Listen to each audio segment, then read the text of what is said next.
Hello everyone, मेरा नाम है निधि अनेजा और सेल्स में 28 साल में मैंने एक क्वेश्चन बार बार सुना है कि मंथली सेल्स टारगेट कैसे अचीव करें।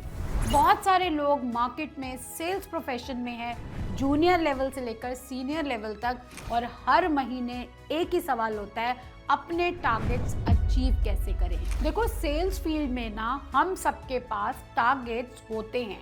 किसी का टारगेट 5 लाख होता है, किसी का 10 लाख और किसी का उससे भी ज्यादा। लेकिन एक चैलेंज सबके सामने होता है, टारगेट को कंसिस्टेंटली अचीव कैसे करें। बहुत सारे सेल्स पीपल मंथ के स्टार्टिंग में ही एक्साइटेड होते हैं। पहले वीक में प्लानिंग होती है, सेकेंड वीक में थोड़ा प्रेशर आता है और लास्ट वीक में टारगेट कंप्लीट करने के लिए स्ट्रेस बढ़ जाता है। कॉपी एंड पेन लेकर बैठना, हर महीने आप इस वीडियो में कुछ ना कुछ सीखेंगे और उसे इम्प्लीमेंट करेंगे अपने टारगेट्स को अचीव करने के लिए। हर महीने आपको जब भी सेल्स टारगेट अचीव करने में मुश्किल आए तो इस वीडियो को बार बार जरूर देखें। टॉप परफॉर्मर्स ऐसे काम नहीं करते, वो लास्ट वीक का वेट नहीं करते, वो पूरे मंथ एक प्रॉपर प्रोसेस के साथ काम करते हैं। आज के सेशन में हम सीखेंगे कुछ प्रैक्टिकल स्ट्रैटेजीज जो आपको हर मंथ अपना सेल्स टारगेट अचीव करने में हेल्प करेगी। 28 साल मैंने यही स्ट्रैटेजीज यूज करके मंथ ऑन मंथ सिर्फ टारगेट नहीं किए, कंसिस्टेंटली ग्रोथ भी ली है टारगेट्स में। सबसे पहले स्टेप 1, टारगेट को छोटे गोल्स में डिवाइड। सबसे पहली गलती जो सेल्स में लोग करते हैं, वो अपने टारगेट्स को सिर्फ मंथली टारगेट की तरह देखते हैं। सिर्फ मंथली टारगेट को देखना, अगर टारगेट बड़ा दिखेगा तो प्रेशर भी बड़ा लगेगा।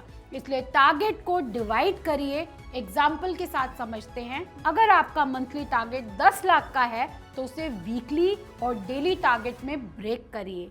जो लोग अपनी टीम्स मैनेज करते हैं, अपनी टीम्स को मंथली टारगेट के साथ साथ वीकली टारगेट देना स्टार्ट कीजिए। अब इस 2.5 लाख के टारगेट को अचीव करने के लिए डेली एक्टिविटीज देखो, कितनी कॉल्स करनी है, कितनी मीटिंग्स करनी है, कितने फॉलोअप्स करने हैं। जब आप डेली एक्टिविटीज पर फोकस करोगे तो बड़ा टारगेट भी अचीवेबल लगता है।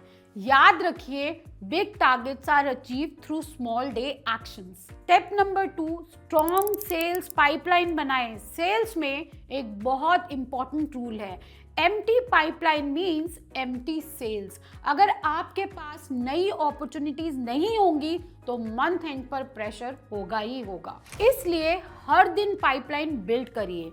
डेली एक्टिविटीज जो करनी है, न्यू कस्टमर्स आइडेंटिफाई करिए, न्यू लीड्स जनरेट कीजिए, एग्जिस्टिंग लीड्स को फॉलो अप करिए, ओल्ड कस्टमर्स से कनेक्ट करिए, रेफरल्स मांगिए। टॉप सेल्स परफॉर्मर्स कभी ये नहीं सोचते कि अभी तो मेरे पास कस्टमर्स हैं, बाद में लीड्स देखेंगे। वो हमेशा फ्यूचर सेल्स के लिए पाइपलाइन रेडी रखते हैं। स्टेप 3, अपने कस्टमर्स को प्रायोरिटाइज करें।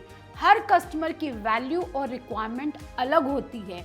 एक सेल्स पर्सन की रिस्पॉन्सिबिलिटी है कि वो आइडेंटिफाई करे कौन कस्टमर जल्दी डिसीजन ले सकता है, कौन कस्टमर को ज्यादा वैल्यू चाहिए, कौन सा कस्टमर लॉन्ग टर्म बिजनेस दे सकता है। अपना मैक्सिमम टाइम उन कस्टमर्स को दीजिए जहां पे कन्वर्जन चांसेस ज्यादा है। स्मार्ट सेल्स पीपल सिर्फ हार्ड वर्क नहीं करते, वो स्मार्ट वर्क भी करते हैं। स्टेप नंबर 4, फॉलोअप्स को अपनी स्ट्रेंथ बनाएं। बहुत सारी सेल्स अपॉर्चुनिटीज सिर्फ इसलिए लूज हो जाती हैं क्योंकि फॉलोअप्स नहीं होते। कुछ सेल्स पीपल सिर्फ एक बार कॉल करते हैं और रिप्लाई ना आया तो कस्टमर को छोड़ देते हैं।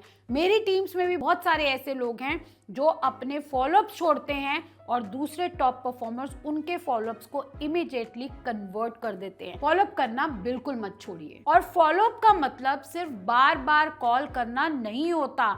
इफेक्टिव फॉलोअप्स का मतलब होता है कस्टमर की रिक्वायरमेंट को समझना, यूजफुल इंफॉर्मेशन शेयर करना, कस्टमर को डिसीजन लेने में हेल्प करना। Remember, follow up is not chasing customers, follow up means building relationships. इस बात को हमेशा याद रखिए। आप न्यू सेल्स, ओल्ड सेल्स तभी कर पाते हैं जब आप एक स्ट्रॉन्ग फॉलोअप करते हैं। बात करते हैं स्टेप नंबर 5 की, कस्टमर की नीड को समझना। एक कॉमन मिस्टेक जो हर सेल्स पीपल करता है, वो ज्यादा बोलते हैं और कम सुनते हैं।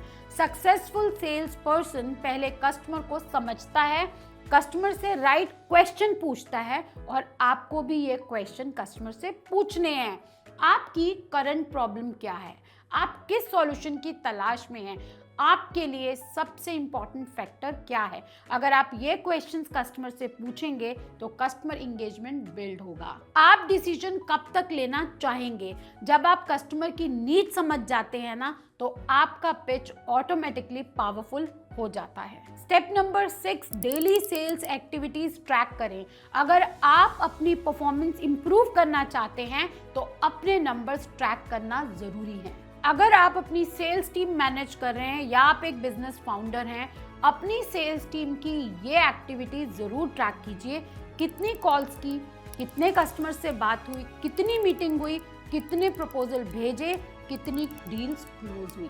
जो मेजर होता है ना, वही इम्प्रूव होता है। डेटा आपको बताता है कि आपको इम्प्रूवमेंट किस एरिया में चाहिए। स्टेप 7, टाइम मैनेजमेंट इम्प्रूव करें। सेल्स पर्सन का सबसे वैल्यूएबल रिसोर्स है टाइम।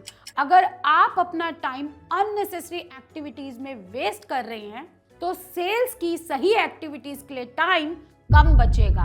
अपने दिन को प्लान करो, प्रायोरिटीज सेट करो, सबसे इंपॉर्टेंट कस्टमर्स और एक्टिविटीज को पहले कंप्लीट करो।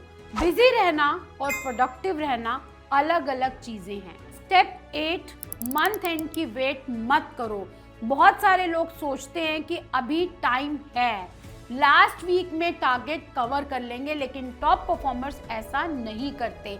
आपने भी अपनी कंपनी में या कभी भी सेल्स टारगेट अचीव करते वक्त ये गलती की होगी कि आपने मंथ एंड की वेट की होगी और उस मंथ आपका टारगेट नहीं हुआ होगा। टॉप परफॉर्मर्स मंथ के फर्स्ट डे से एक्शन स्टार्ट कर देते हैं।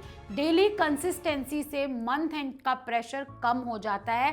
सेल्स एक मैराथन है, स्प्रिंट नहीं। तो दोस्तों, मंथली सेल्स टारगेट अचीव करने के लिए याद रखिए, टारगेट को स्मॉल गोल्स में डिवाइड करें, स्ट्रॉन्ग पाइपलाइंस मेंटेन करो, राइट कस्टमर पर फोकस करो, फॉलो अप कंसिस्टेंटली करो, कस्टमर की नीड समझो, अपने नंबर्स ट्रैक करो, टाइम को वाइजली यूज करो, डेली एक्शन लो। सेल्स टारगेट एक दिन में अचीव नहीं होता। हर दिन की प्लानिंग, डिसिप्लिन और कंसिस्टेंट एफर्ट मिलकर टारगेट को अचीव करती हैं।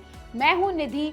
उम्मीद है कि ये सेशन आपको अपनी सेल्स परफॉर्मेंस इंप्रूव करने में ज़रूर हेल्प करेगा। कमेंट में ज़रूर बताना कि इस एक्टिविटीज़ को करने से आपके सेल्स नंबर कितने इंप्रूव हुए, और मैं पर्सनली रिप्लाई करूंगी। शेयर करें ये वीडियो अपनी टीम के साथ जो सेल्स टारगेट्स मिस करते हैं।